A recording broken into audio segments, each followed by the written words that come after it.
Okay. Sorry for that. There was an issue with the live button, so now I fixed it. So now we are live. Um, so, Tonya, what is the most thrilling and exciting thing about being a psychic medium? For me, it's the ability to help people, both living and those who are, in the spirit realm, making those connections for people. Obviously, when you lose someone that you care about deeply, it's hard to work through that grief. So to be able to bring through the message for people that we really don't die, we don't go anywhere. We might lose this physical form, but the essence of who we truly are doesn't go anywhere. So for anyone who's lost someone, just know that, those people are still always around you. You can communicate with them and connect with them. And they still want to connect with you. They still love you. And yeah, life continues on. We never die.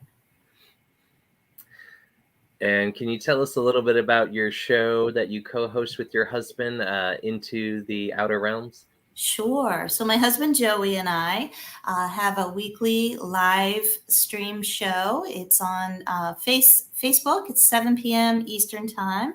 You can find it if you go to Into the Outer Realms. And we have a lot of amazing guests come on. We talk about a variety of different topics. We talk about some of our investigations, some of our experiences. We have authors on. We have UFO contactees. So just a wide variety of people on. And what inspired you to come up with that, to make this show and to broadcast it? What inspired you guys to seek this out? Well, actually, we were on a show. This would have been early 2020. End of 2019, early 2020. We were on a show, and the host of the show thought that we should have our own show, and they had a network, and they invited us to come on their network and start the show. And then after a while, we decided it would probably work just a little bit better for us if we went out on our own. So we did that November of last year, so coming up on a year now. And we just have such a great time. It's just like, being able to hang out with the most amazing people for an hour. And then we have such a great audience. Our audience is so participatory. They have such great, bits of information, great questions. They share their experiences, and we all just have a really great time. So, were you concerned during the pandemic and being an artist, like how we are going to survive during these times? Because the arts did suffer a lot, and we're still living through a pandemic currently at the moment. Yeah, we really are. So, what was really amazing for me to see is how many people were able to use, it's like the old saying, when life gives you lemons, make lemonade. And I saw Mhm. so many people doing that. So, people just kind of reinvented their lives, and they were reinventing the way that even myself, like I would normally see clients in person, and I went to video, which expanded a whole new realm of clients for me because now I could reach people kind of anywhere. And I hadn't even thought of that before. So, we are seeing performances, go live on video. Joey and I did some performances that way. It just kind of opened up. So on the one hand, yes, it's been very challenging for people. But on the other hand, it has kind of opened up all these new, opportunities that we maybe never thought of before. Well, I think that it's really amazing. I too have caught the show on many of Thursdays, and I encourage everyone else to take a look at it. We have the URL in the bottom of the ticker, so go ahead, take a look, follow, and subscribe. Now, moving on, I know you were mentioning earlier when you were doing like an investigation at the library in North Carolina, and the first thing that actually popped in my head is in the movie Ghostbusters, where they go to the library and everything like that. Was any of that, in your head? Like, is the card catalog going to move, or books going to move? Did any of that manifest in your head before you started your investigation? That's a great question. And as much as I love the movie Ghostbusters, and I absolutely do love that movie, can't wait for the new Ghostbusters to come out, by the way. Oh yeah. But you know what? When we were initially investigating the building, I wasn't actually thinking in those terms. I was just more trying to get a feel. I was picking up, our first visit there, so many different and interesting spirit people that's really where my focus was. But there were many of the things that you mentioned actually began to happen. So objects would move. We had objects apport out of nowhere. The card catalog did not fly open, and cards did not, fly out. But nobody tricked you. We didn't have that experience, but we had a lot of very interesting activity that we write about in our book, Watch Out for the Hallway. Okay. Is that available on Amazon or in stores? It is. It's available on Amazon. Also, if anyone would like a signed copy, they can reach out to us at Into the Outer Realms, and we can arrange that for them. Okay. We'll definitely also post it in the group page so everybody can take a look at that. Oh, you have a comment. Oh, smiley from Joey about the book.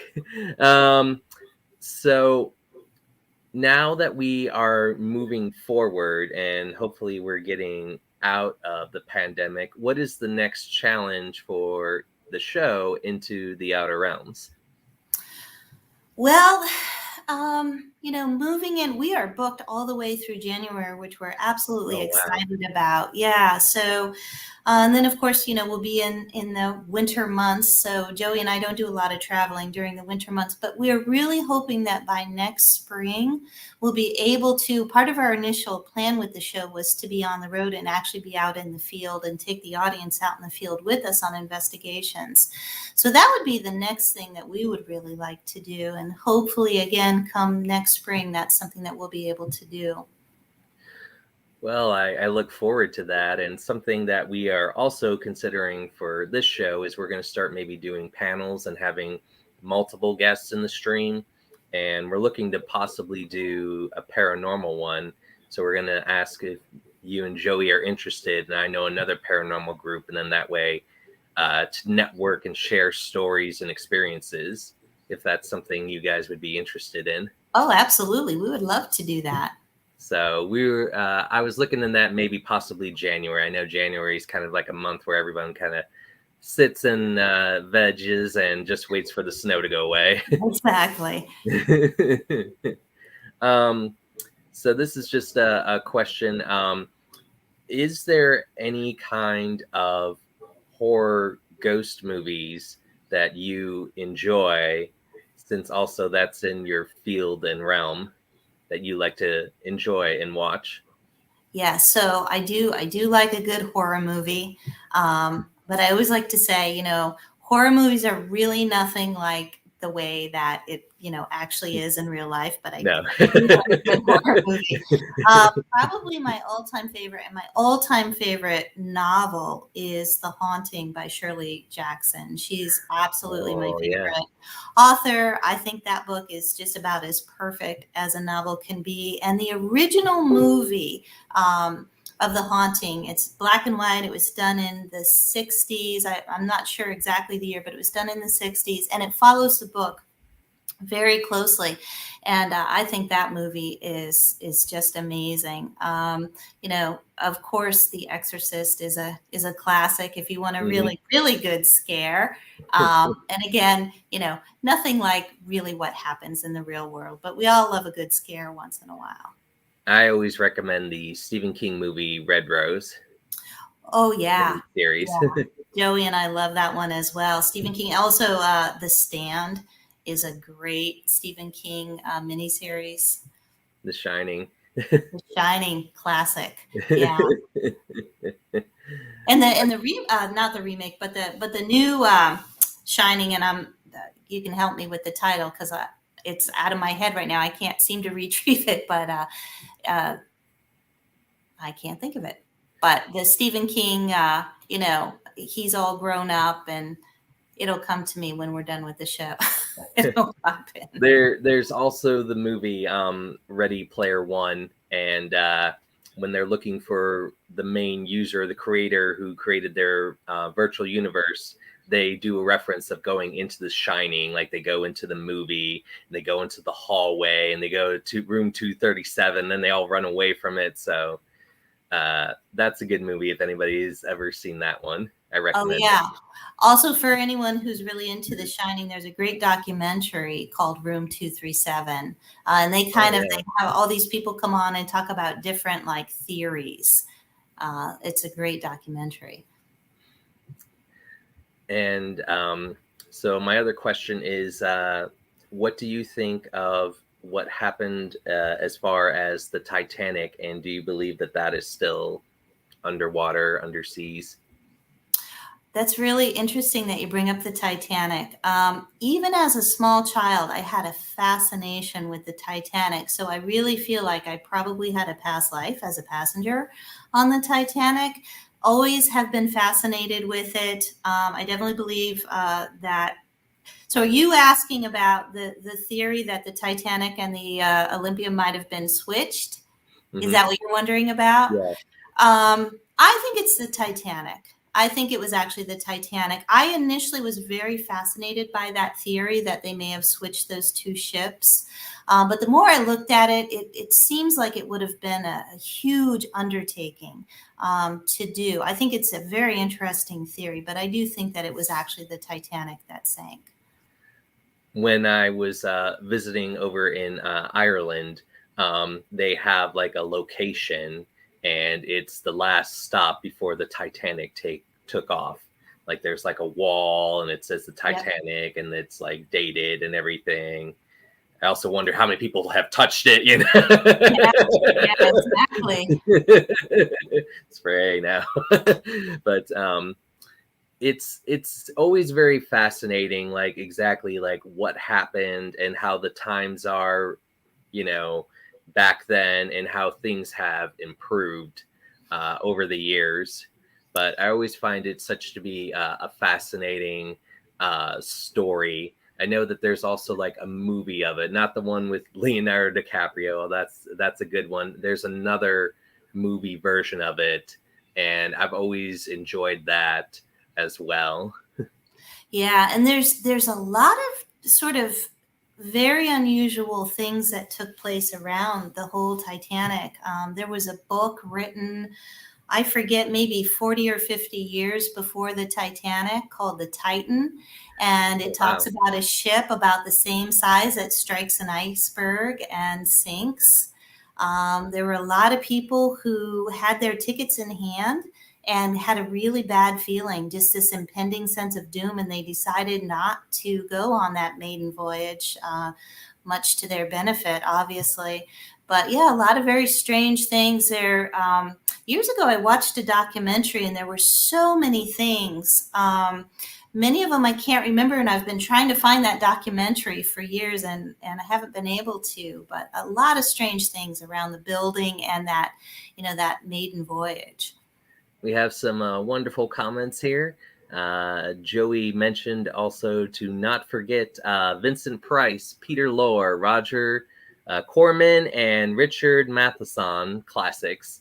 Yes. And the answer to the Shining sequel is called Dr. Sleep. Dr. Sleep. Thank you, Joey. I knew he would pop on and give me the title. He's so great about that. Yeah, and the Vincent Price, Peter Lorre, all of those movies, we watch them every year, starting sometimes end of September, or at least by early October. We have those classics that we watch, like The Raven, you know, all the great Vincent Price classics. We enjoy them every year. Did you ever get a chance to do the Return of John Cusack? I'm sorry, ever get a chance to watch The Raven with John Cusack? They did, no. It's all right, you know, it's mostly good. But they go through like the Telltale Heart, and like they go through The Raven and Annabelle Lee, and John Cusack plays Edgar Allan Poe, which I think is a good choice of an actor if I want someone to play Poe. Yeah. Did you ever see Joey? Speaking of the Trans-Allegheny Asylum, Joey has a one-man show where he plays Poe, and he performed that at the Trans-Allegheny Asylum.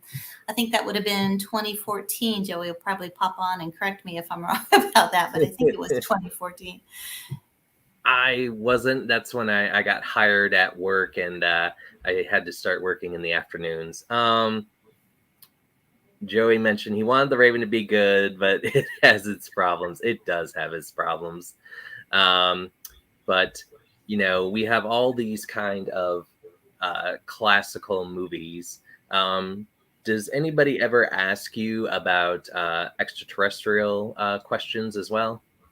Oh, absolutely, all the time. Joey and I have had the wonderful opportunity to meet and talk with many contactees. We had our own experience in 2009. So, yeah, we get asked questions about that quite a bit. Do you believe in the extraterrestrials? I believe that there is something that, there is something to the phenomenon. Are they extraterrestrials? Maybe. Are they interdimensional beings? Quite possibly. So I don't know that I would blanketly, put everything, related to that phenomenon under the term of extraterrestrials, but I definitely believe that there is something going on. People are experiencing something. And I think that it's very likely that these are interdimensional beings who are able to come through and make contact. I think it'll be amazing if it ever does come to fruition and we are actually to have some kind of encounter, during this lifetime, and what they're like, what the intentions are, and how long they've been around. Mm-hmm. Yeah, well, I think they've been around probably longer than us, and their intentions are probably as varied as those of the human race, right? So that just like we were talking about with ghosts, different kinds of personalities, probably the same things with these, other intelligences, whatever they are. As long as they're friendly like ET, that's all. Exactly. um, have you heard about the UFO kind of sighting and all the events that took place in Kecksburg, Pennsylvania? Yes, the bell shaped. Yes. Is that somewhere that you've been or somewhere that you want to go in the future? I have not had the opportunity to go to Kecksburg. I've talked to a lot of people who, remember that experience when it happened. I often wonder, Joey and I think both kind of wonder, was it the bell, the Nazi bell, because it has a very similar shape. They don't know what Yeah. happened to the bell. Was the bell some sort of time travel device or Mhm. machine? So it's a fascinating, event that took place.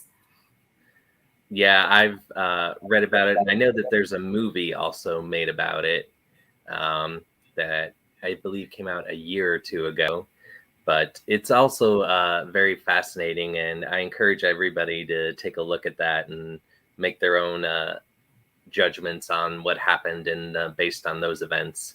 Mm-hmm. Um, so, as we're getting ready to wrap up shortly, um, is there anything else that we can look forward to you and Joey as far as the year is ending and as next year is starting to develop, things we can look forward to or projects in the works? Yeah. So, as I mentioned, we have a lot of really exciting guests coming up. So, please check out our show. Joey and I are both, he's working on a book called Parallels and Patterns, My Lifelong Search for Answers. So, that's probably not going to be coming out this year, but it will, he's working on it, will be coming out soon. I'm working on some things. And also, within the next few months, we're hoping to start some, at least online for now, a platform for workshops, maybe paranormal investigator certification. So sort of a cyber paranormal center for learning. So be on the watch for that. Well, we look forward to that. And whenever you have any of the details, just let me know, and I will gladly post them within the group page. Thank I'd you. like to thank everybody for watching this interview. I'd like to thank Tonya for being my guest and kicking off Dan-A-Plooza today. I'd like to also shout out to Joey with all the information and the wonderful comments. Everyone, stay tuned. Dan-A-Plooza will come back at 2 with our guest, Marvin Wynn. Have a good day. Thanks, Dan.